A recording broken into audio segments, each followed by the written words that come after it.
Hello everyone! In this video, I'll show you how to download your bank statements using the Lloyds Bank app.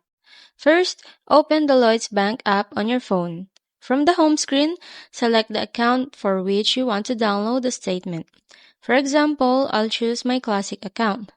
Just tap on the account to open its overview. Next, tap the three-dot menu icon in the top right corner. A list of options will appear. Scroll down to the Manage Account section and tap on Download or Print Statements. You'll now see a list of your monthly statements. To download one, simply select the desired month, for an instance, June 2024, and tap the download icon next to it.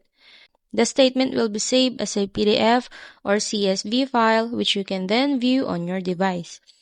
I hope you found this tutorial helpful. If you did, please like the video and subscribe to my channel. Thank you for watching.